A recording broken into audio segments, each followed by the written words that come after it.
Welcome back to Probe the Act on Deepstuff Radio. Thanks for joining us. Enjoy the show.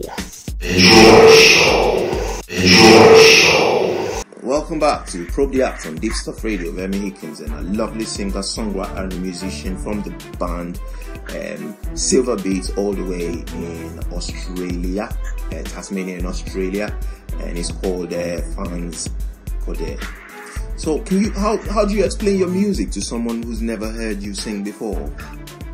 Our roots are in independent music, so, it's a band-orientated feel. We write all our own stuff. It's life experiences, and, it goes through a range of things. No emotion or anything is out of reach. So it goes from the lightest and the laughingest moments in your life down to the deep dark holes that we all fall into from time to time, and hopefully we get out of them. And we want to touch on everything. We want to be that lover whispering sweet nothings into your ear, and we want to be that political ideologist screaming from the rooftops to change, things are not going the right way. So nothing's out of touch, but at the moment we've got 6 songs out to the world, and there's 6 different styles on those songs. Wow. And it's kind of on purpose because we don't want to be not pigeonholed, but we want to showcase that we do different things, and that we're not just a one-style band. Not that I have any problems with the one-style band, because I really, I can't imagine a band like the Dead Kennedys or the Stiff Little Fingers ever doing anything than what they did. But that's not where I want to go musically. I want to expand and grow and see where the road takes me. I mean, it's the changes we're experiencing in the music industry as well. It's like everything is being blown wide open. So I mean, when it comes to genres, there's not.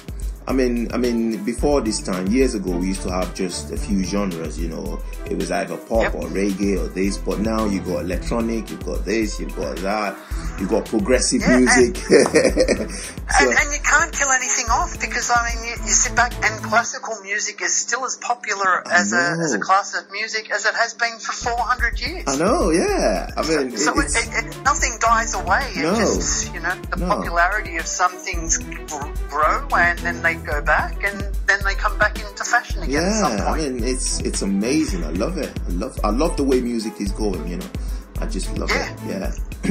I have a composer friend who he came to do some trombone work for me on one of the songs on another album, and he just said, your canvas is just, like you have every single colour under the sun, and he played this little riff for me, and we recorded it, and then he walked out of the room to go and get a drink or something like that, and I ended up, just grabbing that one note and turning it backwards and then putting some effects on it, and it works in this song so well. And he comes back in and he's just like, I can't do that on a composition. How do I get somebody to play a backwards trombone in a classical piece? It's just impossible. But the rest of the world, when we're not, because there's the live aspect of music. And we're quite different. We have a live band, and then we have a recorded band. And the recorded band, I want to go back to those times where you had a band like the Carpenters, and they did what was it, Calling Occupants of Interplanetary Craft, and they had like 100 musicians in the studio.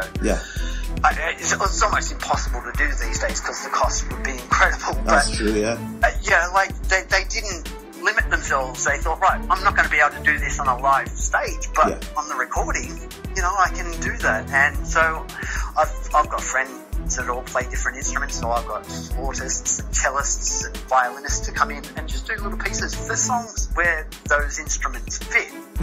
Not just for the sake of adding in an instrument, but where it can actually fit, throw those in and, grow that song. Now, they'll never be on a live performance because, to grab, 10 different people to come on and play a 30-second piece in one song is just, it's not feasible. No, it's not. But, you know, and on top of that, I like when bands are able to do something quite different. And I remember reading an article with Radiohead where with OK Computer they had 6 different versions for every single song from that album. And I thought, well, if people can go along and love that album like they did and see a completely different version live, then there's something in that. That's true, yeah.